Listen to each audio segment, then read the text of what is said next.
माँ की परछाई, दिल को छू लेने वाली कहानी। सुबह का वक्त था।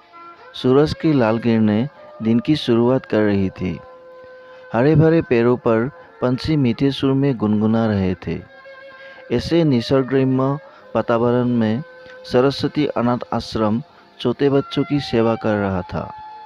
कभी कभार शायद माँ का प्यार भी कम पड़ जाए, लेकिन इस आश्रम में बच्चों को मिलने वाले प्यार में कभी कमी नहीं आती थी। सूरज की कमल धूप में मात्र 15 से 16 साल की प्रीति सूरज को एकटक निहार रही थी। तभी उतने में उसे एक ख्याल आया। सूरज जैसे जैसे ढलता जाता है, वैसे वैसे परछाइयों को पीछे छोड़ता जाता है और पीछे छूटी हताश परछाई फिर से उगते सूरज की राह देखते हुए रोती रहती है। इस विचार से प्रीति का मन भर आया और उसे अपनी माँ की याद आई। तभी वह अपने मन ही मन में बोलने लगी, माँ, तुझे याद नहीं कि मेरे पापा मुझे छोड़कर कब भगवान के पास चले गए? पर तुम ही मुझे कहती थी ना कि बेटा, तू 1 साल की थी तब तेरे पापा को कैंसर की बीमारी थी। इस वजह से तेरे पापा भगवान के घर चले गए, लेकिन तकदीर की लड़ाई में मैंने हार नहीं मानी। प्रीति बेटा, मुझे तेरे साथ यह कठिन दुख की लड़ाई जीतनी है। इसलिए मैं तेरी परछाई बन तेरे लिए जो हो सके वह करूँगी। वक्त आने पर मैं लोगों के घर के काम भी करूँगी, पर तुझे बहुत पढ़ाऊँगी, तुझे बड़ा बनाऊँगी। मैं तेरे पापा के सपनों को वास्तव में लाऊँगी।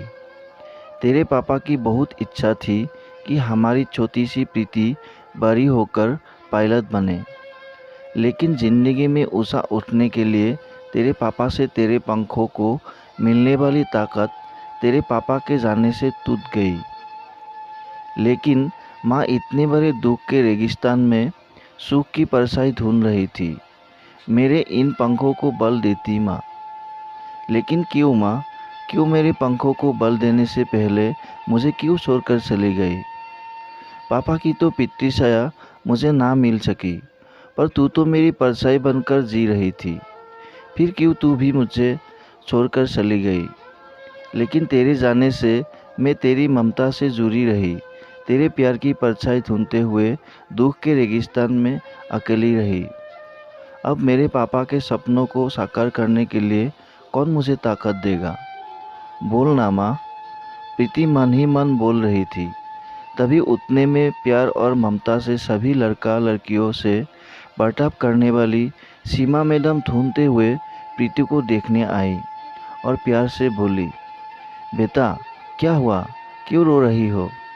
तभी प्रीति अपने आंसू पोंछते हुए बोली, मैडम, मुझे अपनी माँ की बहुत याद आ रही है। तभी सीमा मैडम ने प्रीति को अपने सीने से लगाया। वह बोली, देखो प्रीति बेटा, ऐसे नहीं रोते। मुझे पता था तुम्हारी माँ तुम्हारे लिए प्यार और ममता की परछाई थी, लेकिन उसे भी भगवान ने ले लिया। प्रीति, जिंदगी और मौत किसी के बस में नहीं होती है। प्रीति सीमा मैडम की तरफ देखते हुए बोली, मैडम, भगवान भी कितने कठोर दिल के होते हैं। जब मैं छोटी थी तब मेरे पापा कैंसर की बीमारी से चले गए और अभी कोरोना के काल मेरी माँ की बेस्ट फ्रेंड रमा आंटी एक दिन के लिए हमारे घर आई थी। तभी माँ को कोरोना हो गया और मेरी माँ गुजर गई। वह मुझे छोड़कर चली गई। मेरे जीवन में परछाई बनकर रहने वाली मेरी माँ मुझे अब दिखाई ही नहीं देती।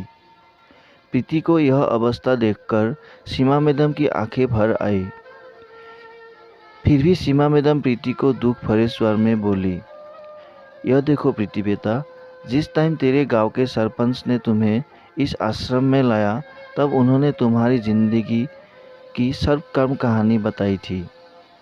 इसी कारण से मैं तुम्हें अकेले नहीं छोड़ती हूँ, लेकिन इसके आगे मैं तुम्हारी माँ बनकर, तुम्हारी परछाई बनकर जिंदगी जीना चाहती हूँ। ऐसे बोलकर सीमा मैडम ने प्रीति को अपने बाहों में भर लिया और रोने लगी। सीमा मैडम को सीने से लगाकर प्रीति को ऐसा लगा जैसे उसकी माँ की खोई हुई परछाई सीमा मैडम के रूप में फिर से उसके साथ देने आ गई। आशा करता हूँ कि ये छोटी सी कहानी आप लोगों को पसंद आया होगा। कहानी अच्छी लगी तो वीडियो को एक लाइक, शेयर और चैनल को सब्सक्राइब ज़रूर कर देना दोस्तों। वीडियो को देखने के लिए आपको बहुत बहुत धन्यवाद।